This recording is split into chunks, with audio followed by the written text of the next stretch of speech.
So welcome, my name is John Han, your host for the show. I'm a scientist and business director, and I also serve as a volunteer researcher with the ALLATRA Global Research Center. And together, on a volunteer basis, we explore some of the most pressing global issues like climate, geodynamics, and the environment. And the goal is to raise the awareness, encourage open dialogue so that we can move towards real solutions. So today we're beginning a series of conversations focused on one of the least visible, but perhaps most pervasive environmental and public health challenges that's facing us. And we're talking about micro and nanoplastics. These tiny particles are now found virtually everywhere on our planet, from the summit of Mount Everest to the depth of Mariana Trench, and even the remotest regions like in Antarctica and the forests of Pyrenees. And not surprisingly, these plastic particles are now present in our own bodies. And they're entering through the food that we eat, the water we drink, and even the air that we breathe. So this raises some of the fundamental questions, and that is, what happens when these particles enter bodies, and how do they interact with cells and organelles? And what do we currently understand about the potential consequences to human health, and where should scientific research focus next? So to explore these questions, I would now like to welcome our guest, Dr. Jeffrey Long, who has spent many years in the medical field as a radiation oncologist. Dr. Long, welcome. Well, thank you. It's sure a pleasure to be here. So thanks for being here. And so we want to start with the kick off things with the first question, and that is, how this topic is relatively new, but like, how did you first learn about, when you first heard about it, what caught your attention? It made you realize that this was something that you should really pay attention to, that we shouldn't ignore about this issue? Great question. Sure. I first became aware of micro and nanoplastics the way a lot of clinicians do, not from a single headline, but from a gradual accumulation of credible findings that started to feel impossible to ignore. It was years ago I saw those early reports describing microplastics in seafood and bottled water, and at that time I filed it away as an environmental issue. But over time, the data began to move from out there to in here, with detection of these particles in the human stool, lung, blood, and even in the placenta tissue. Now that shifts matters because it reframes this from a distant environmental problem to a direct human exposure question. What really caught my attention was the combination of ubiquity, it's all over, and biologic plausibility. Plastic is not simply inert. Many plastic products contain additives, plasticizers, stabilizers, flame retardants, pigments, you name it. And plastics also can carry chemicals that absorb onto their surface, and when you reduce something to a micro or nano scale, the surface area increases dramatically, and the interface where chemistry meets biology becomes much more important. And at this point, it becomes reasonable to ask whether chronic exposure to these substances can contribute to oxidative stress, inflammation, and other biologic effects that we already know are relevant to disease. I guess to answer your question directly, the turning point for me was realizing that this is an exposure on a global scale. This affects all people, regardless of where they live, what they eat, or what their occupation is. As a physician, when you see an exposure that is widespread, chronic, and potentially biologically active and harmful, it raises the same question that we ask in medicine again and again. What are the long-term consequences, and what can we do to understand and hopefully reduce harm? I think it would start, people started studying like this topic. I think people started studying them about maybe like early 2000s, but then about 5 years ago, the studies on micro nanoplastics of human health, they really start to like pop up in like mainstream media. And my question to you is, because you're in a medical field, like from your perspective, like what took people so long, or what took scientists so long to recognize that these micro nanoplastics are a serious threat to human health? Like what took them so long to realize this? You know, that's an excellent question. And like you said, geez, it was all the way back to 2000 we started hearing about this, and yet here we are more aware of it and talking about it today. Well, I think there's several reasons it took so long to confront this problem. First of all, micro and especially nanoplastics are difficult to see and measure.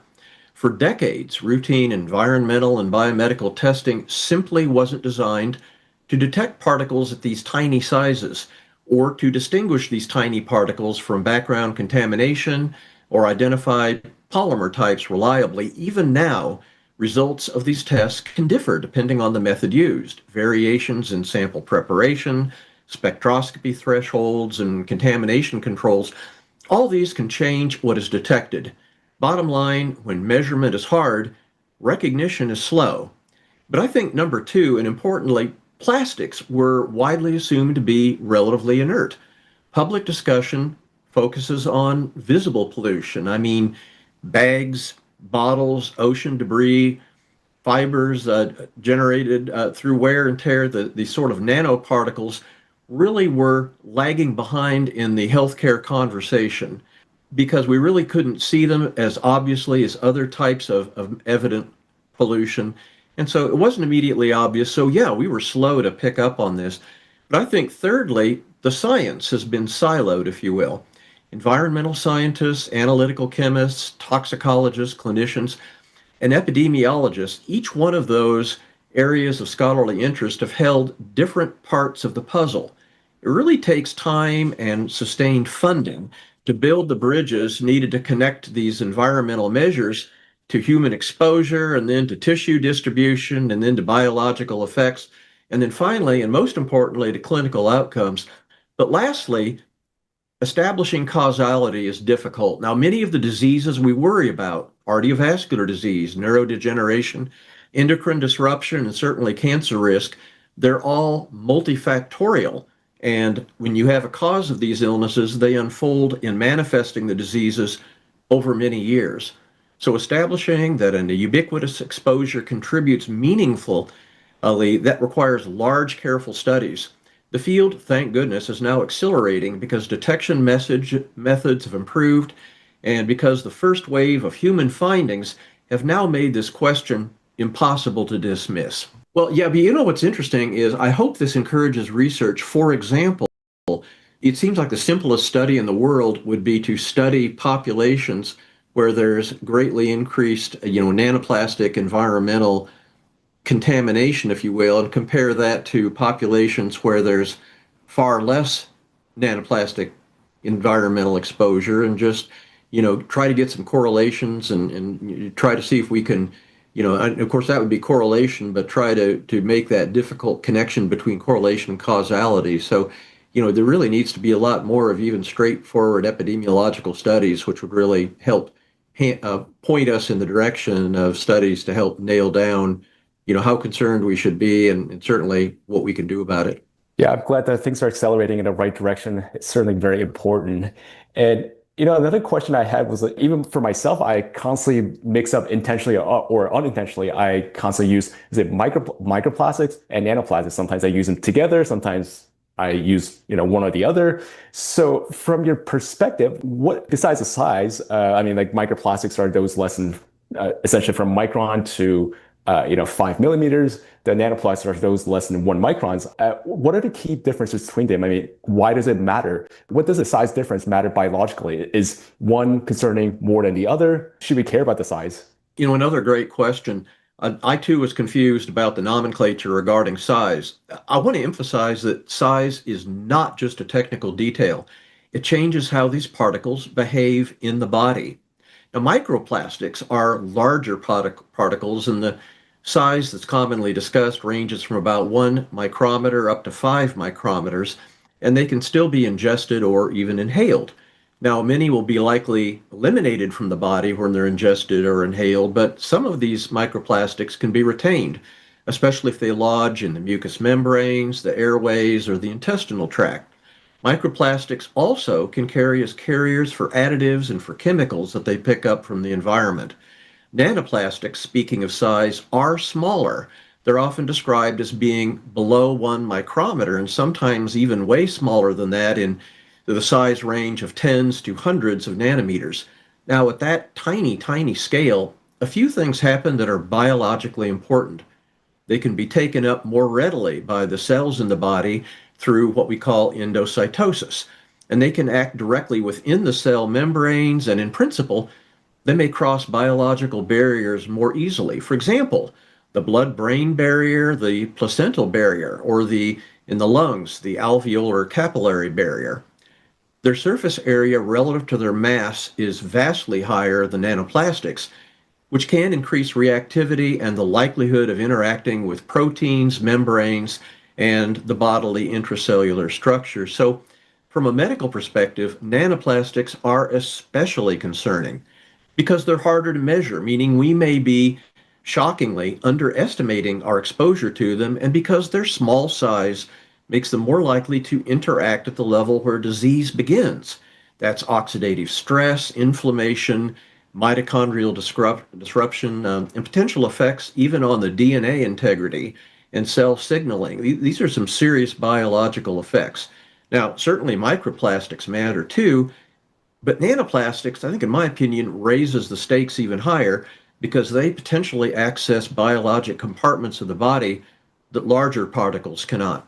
Other question I had, people talk about different methods to getting rid of these microparticles, micro and nanoparticles from the body. But in your opinion, like, is it possible to get rid of them? Do these methods work? I mean, like some people talk about, yeah, cleaning out the blood by eating certain diet or having certain diets or having certain procedures, you can eliminate them from body. But is it really effective? Because I mean, we obviously the micro nanoplastics, they're not good for the body. We want to get rid of them. But is this well studied in the medical field? I mean, are these methods effective? Like what's done in these bloggers and what they talk about, are these effective in your opinion?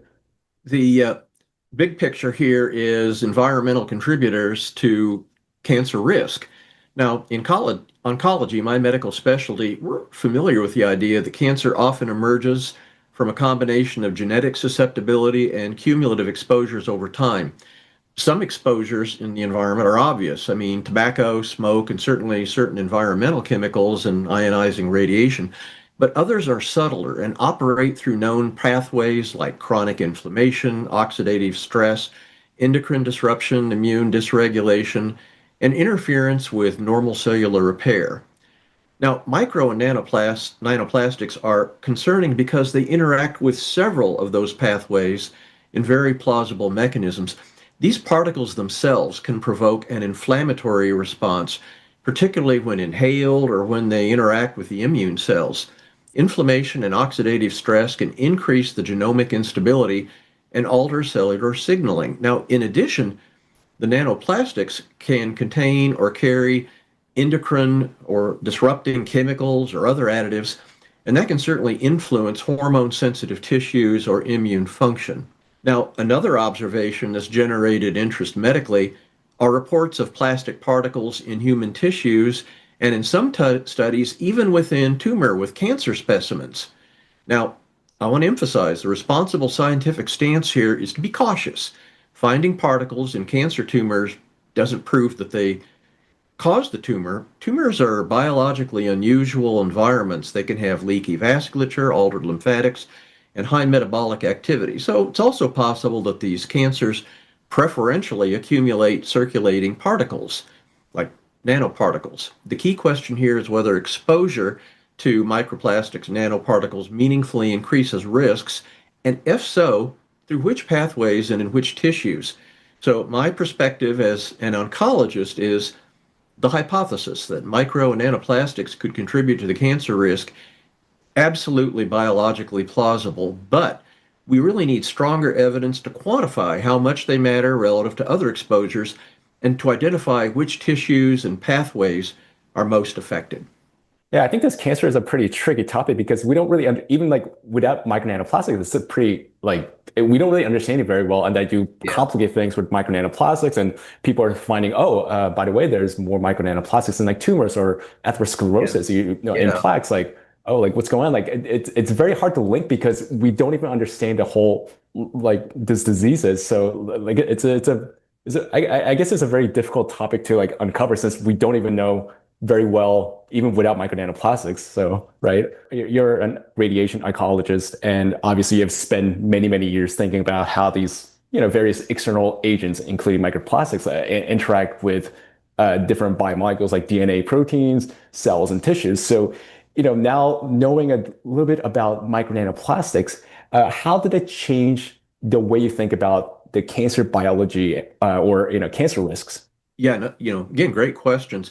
As a radiation oncology physician that treats cancer every day, there are a few plausible mechanisms by which micro or nanoplastics could actually influence the cancer treatment I give regularly. But I want to emphasize that the word here is emphasis is plausible because this is an emerging area and we just simply need more direct and better quality clinical data. However, there's a lot of concerning possibilities. For example, one possibility relates to the tumor cancer microenvironment. Now, the radiation response when we treat with radiation therapy is influenced by factors like oxygenation, baseline inflammation, vascular function, and immune activation. If chronic exposure to any of these particles contributes to systemic inflammation or alters immune signaling, it certainly could, in theory, shift how cancers and normal tissues respond to radiation therapy and actually other cancer treatment modalities such as chemotherapy and immunotherapy. Now, a second concerning possibility is the interaction with normal tissue and toxicity resulting from that. Now, in radiation oncology, we think a lot about fibrosis, vascular energy, and inflammatory cascades. These can unfold over months to even years after treatment. And if a patient has an additional inflammatory burden from any source, it can potentially affect recovery from treatment, symptom severity, resilience. It can contribute to complications. It's not that microplastics would change the physics of radiation therapy treatments, but they could certainly influence the biology of how tissues heal after treatment. And then finally, a third angle is pharmacology. Now, some nanoparticles are intentionally used, interestingly, already in medicine to deliver drugs. But unintended particles in the body, as environmental exposure is, that could potentially bind, transport, or concentrate chemicals in a way that we just don't yet fully understand. So whether that meaningfully affects treatment, efficacy, we don't really know that, but it is absolutely a question that we need to continue studying and investigating. And frankly, to me, it's worrisome. But practically, what it changes for me right now is awareness and counseling. Patients ask what they can do. Now, I'm careful not to overstate what the science has proven, but I do think it is reasonable to encourage low risk exposure reduction steps. For example, avoid heating food in plastic, reduce the use of single plastics where feasible, and certainly pay attention to the quality of air and water filtration. These are common sense things that we can all do every day while we push the research forward to learn more. So you've seen many types of cancers, and in your practice, in your opinion, like what types of cancers are the most commonly linked or perhaps caused by micro nanoplastics? And I know this is an ongoing study.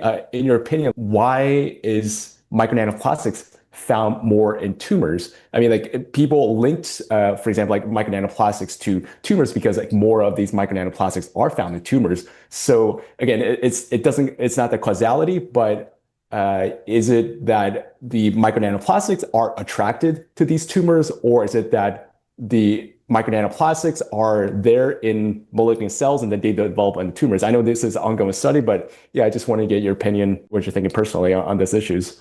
The real answer is we need to learn a lot more. We need those studies that will help correlate the exposure to nanoplastic microparticles and find causality, exactly what kind of tumors it causes, how serious that is, how much that adds to difficulty in curing cancers or controlling side effects of treatment. We really don't know yet. We can't really, based on science so far, say that nanoplastics and nanoparticles cause specific types of cancers with, say, a specific percentage increased risk.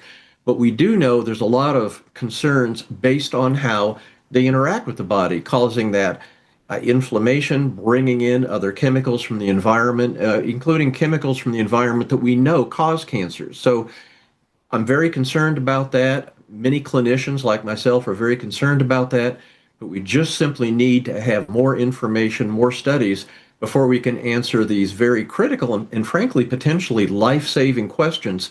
Just exactly how serious is the impact? I think the impact is serious. We just can't quantify that at this time, unfortunately.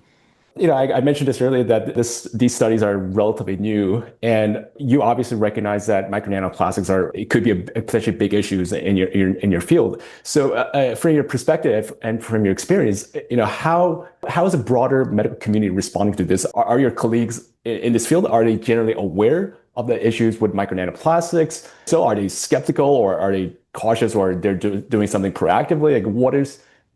Is this issue with micro nanoplastics, is this well aware in your profession among your colleagues? Well, I wish I could say there's a lot of concern and a lot of awareness among the physicians that I work with every day, but that's simply not true. There's really not much awareness in the medical community in general among clinical practice providers about nanoplastics, about micro particles, all the things that we've been talking about here that we're so concerned about. So we have a lot of education to do. I want to emphasize awareness of this problem is growing, but my gosh, it's not anywhere where it needs to be at this point in time. Now, I want to emphasize most clinicians, doctors like myself, gosh, we're overwhelmed with immediate clinical demands, and medical education tends to lag behind emerging environmental science like we're talking today. I mean, we're really at the leading edge in talking about today this significant, as I consider to be a significant threat to our health. Well, unless someone has a special interest in the medical field and environmental health, they're probably not going to be following the literature that we're talking about today closely. Now, even among those who are aware of this, the reaction is often cautious. They might say something like, wow, interesting, but is it clinically proven? Well, okay, that's a fair question because medicine rightly demands strong evidence before we change practice or even make strong recommendations. So, what would help to raise awareness is high quality synthesis and translation, not just individual studies, but what we really need medically are consensus statements, standardized definitions, and clear summaries of what is known and likely, what remains uncertain. And we can share that with the world in a very positive way. And I think that's probably the most important, significant thing that we could do. And this talk, frankly, has certainly helped. But in the bigger picture, continuing medical education modules, grand round topics, and inclusion in public health discussions would help enormously. I also think clinicians respond sort of like when there's a clear clinical hook. What the clinicians, like me and others, are looking for are validated biomarkers of exposure, some strong epidemiologic links to specific outcomes, or especially evidence-based guidance on effective mitigation of these risks. As those pieces develop over time, I can assure you the medical community's engagement in this important issue is going to increase, it's going to accelerate. So in the meantime, I would phrase this as an absolutely legitimate but emerging public health concern that absolutely deserves attention without sensationalism. Yeah, and one of the tricky things that you mentioned is the analytical method. I mean, when people are studying oceans, like people are studying like those like they were like collecting with like these like nets with like holes. I mean, they have to use a certain method, and then they would analyze it, and they would get, I don't know, like they would basically find a distribution where like you have a like large particle here, smaller particle here. It would kind of go like this and then and down. But then recently they started to collect different methods, and then they study with like spectroscopy, so they can measure all these nanoplastics, and then well, voila, you see like it's actually going like exponentially like, as you go smaller and smaller, which really makes sense. And we have missed all this in the, for example, in the oceans. And yeah, yeah, definitely one of the challenges is the analytical method. Like we don't even have a good method to measure these small particles. I mean, let alone get the like how do you sample it from the body? That's another question. So yeah, Yeah. a lot of challenges. A lot of this comes down to funding. That's what drives research is, getting it would be a fairly substantial um, funding that would be necessary to get the proper equipment, calibrate it, rely on the results. And I just don't think there's enough people that are interested in that or seeking funding, or there's a lack of funding availability. But a lot of it comes down to that. Like I said, I just hope we don't find out 20 years from now that we should have thought about something, nanoplastics a lot more seriously today than when, later when we find out it's causing problems. So it's tough. I hope this spurs some interest in some scientists doing the kind of studies that are really going to move progress forward in these critical understandings. Yeah, and yeah, thanks for being this podcast because like one thing is that we want to do is raise the awareness because raising awareness, then we can have conversations and that can start to move things in the right direction towards solutions. So again, thanks for being here, Dr. Long. And just switching a topic a bit, like looking from a business angle, I would imagine that micro nanoplastics, since they're impacting health, it's sort of in a subtle way, but it is impacting everyone's health. So I would imagine that this is increasing the cost of healthcare. I mean, do you see this today, or is it not so obvious at this time? Like, what is your opinion on this? You raise an excellent point there. And I think that there is a very reasonable concern that micro and nanoplastics absolutely could increase healthcare costs, even while we're still quantifying exactly how and how much they'll increase costs. Now, the main driver of this is the possibility of incremental contributions to chronic disease burden. If a ubiquitous exposure nudges the population risk upward for things like cardiovascular disease, metabolic disorders, respiratory inflammation, reproductive defects, neuroinflammatory conditions, or even, as we've been talking about, cancer, well, the downstream healthcare costs can be enormous. Healthcare systems worldwide are already strained by chronic disease management, and even a small percentage increase at a population level can translate to a huge, major economic impact.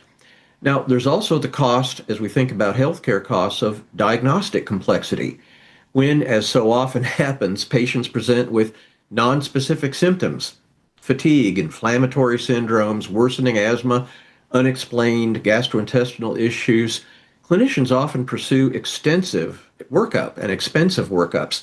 Now, if environmental exposures are part of the causal web but not readily measured or addressed, we can end up downstream treating years from now effects of these exposures rather than upstream, like right now, causes potentially the what exactly we've been talking about today with the nanoplastics.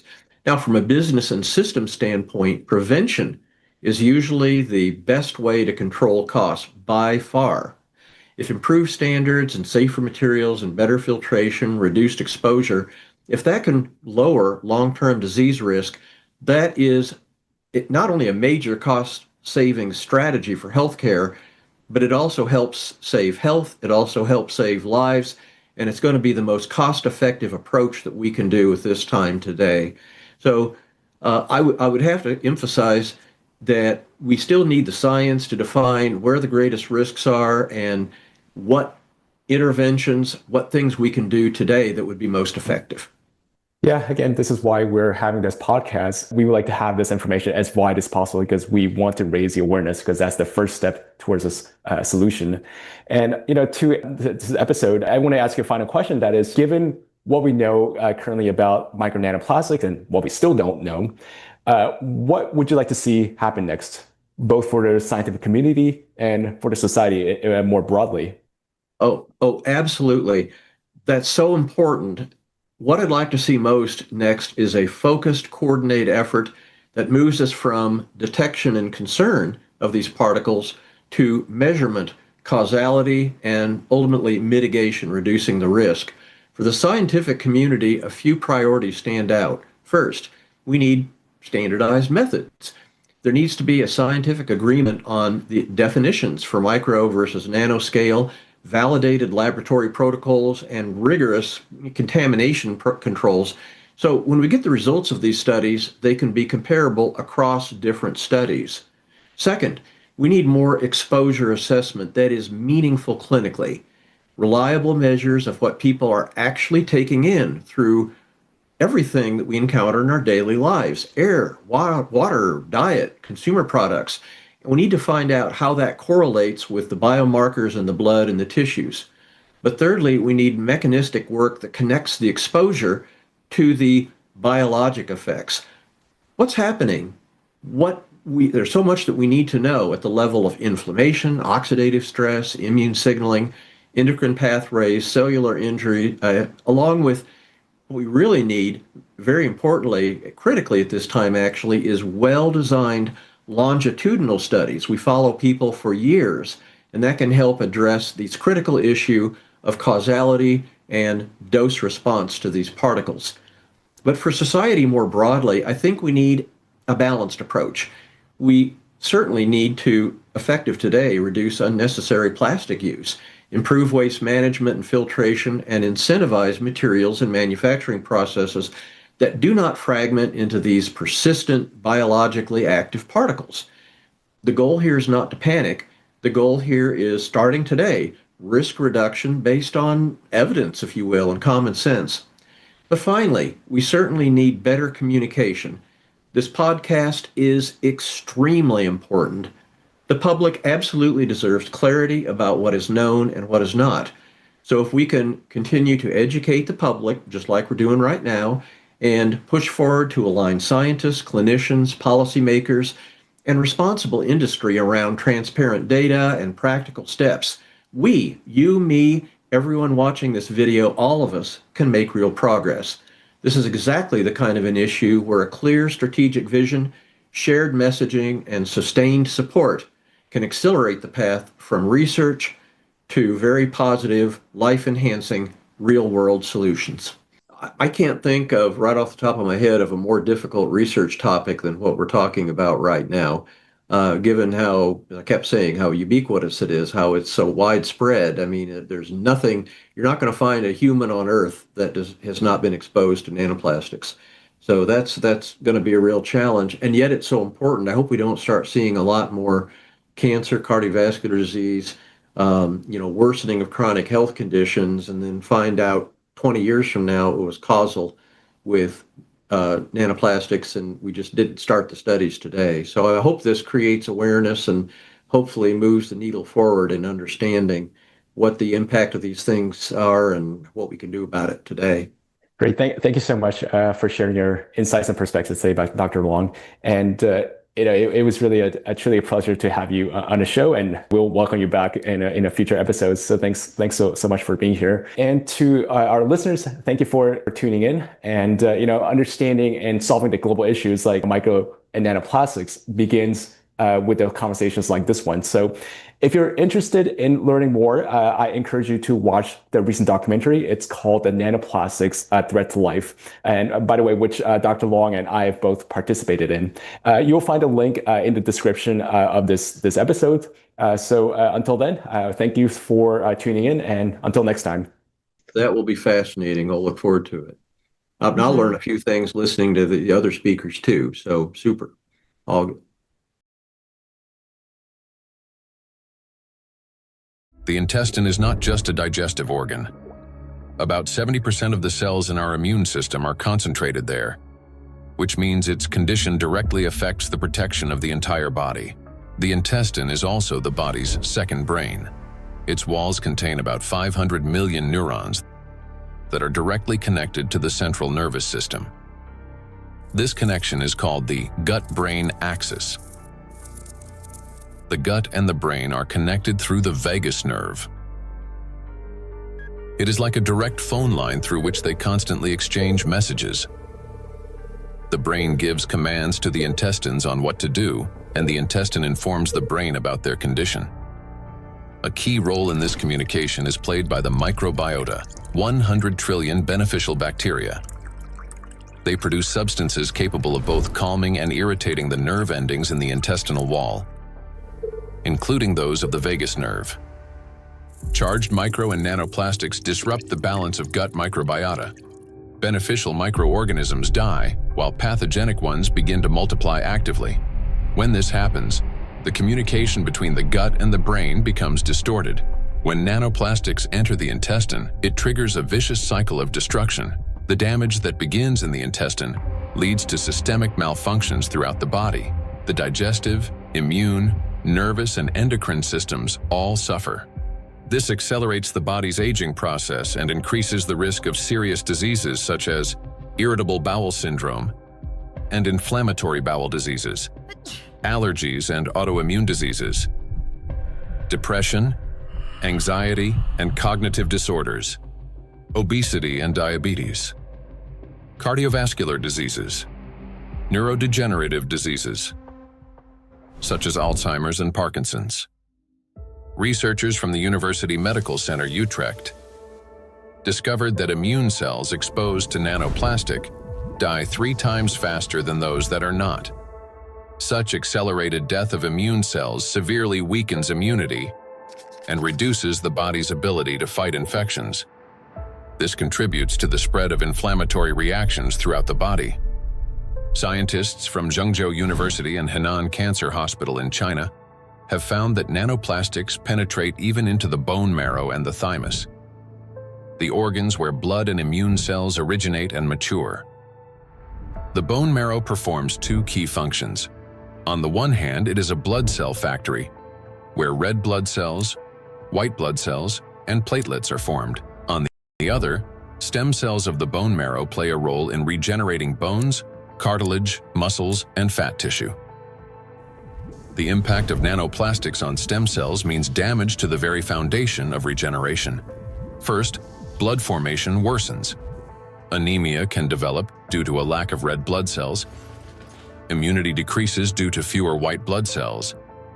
And the risk of bleeding rises because of platelet deficiency.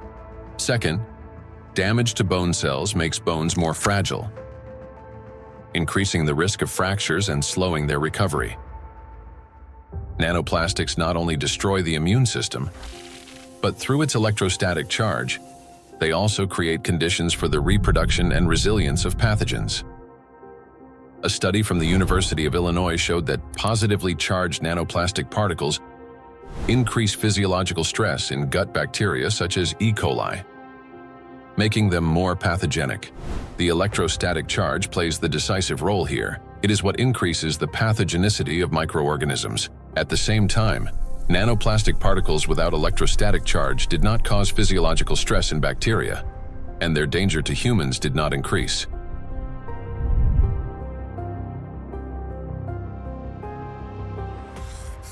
The experiment showed that microplastics, especially polystyrene, can absorb up to 98.6% of viruses, prolonging their survival outside the body for up to 7 days. Viruses that normally die under sunlight or oxygen within hours can persist on plastic for 2 to 7 days, remaining on surfaces such as handrails, bottles, and door handles. A single sneeze from an infected person can release up to 200 million viral particles into the air, which can land on any plastic surface indoors or bind with nanoplastic particles in the air and water. Microplastics become an air and water taxi, spreading infection. Once in the bloodstream, charged micro and nanoplastic particles quickly become coated with plasma proteins, forming a biocorona, which masks them as the body's own cells and makes them invisible to the immune system.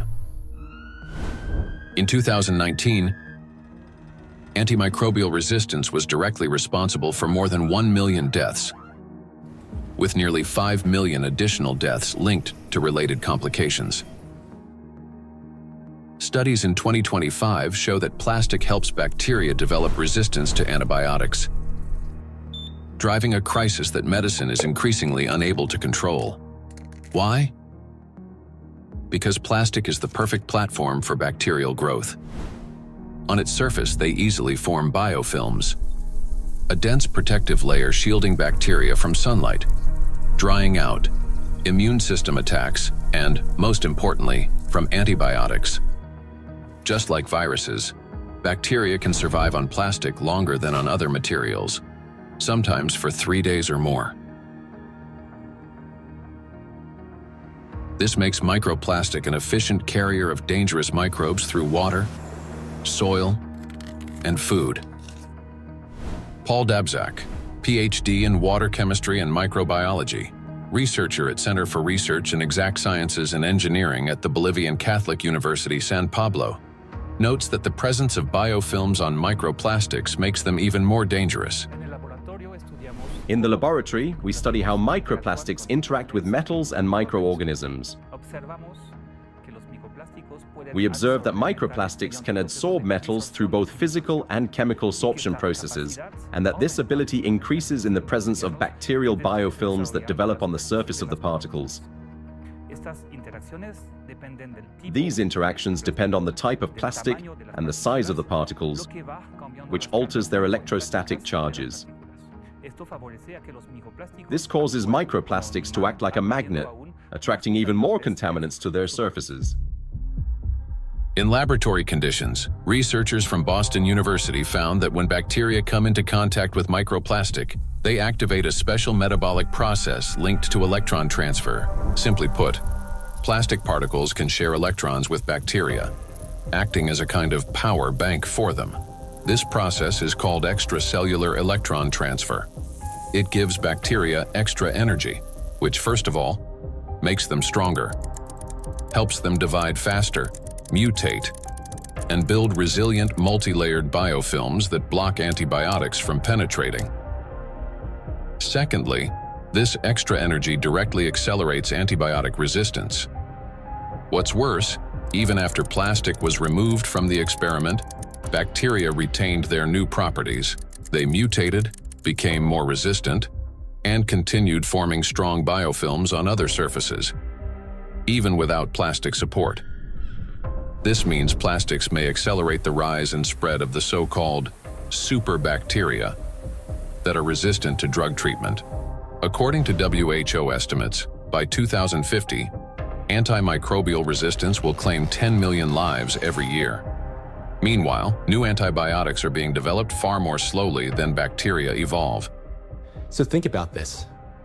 Charged microplastics not only help bacteria to survive, but they also enable them to mutate into superbacteria that are resistant to antibiotics. This discovery reshapes our perspective on plastic pollution because we now understand that the problem is far more alarming than we have previously believed. And each year, the threat of antibiotic resistance is growing. In many countries, standard drugs are already losing their effectiveness, and even common infections are becoming increasingly difficult to treat.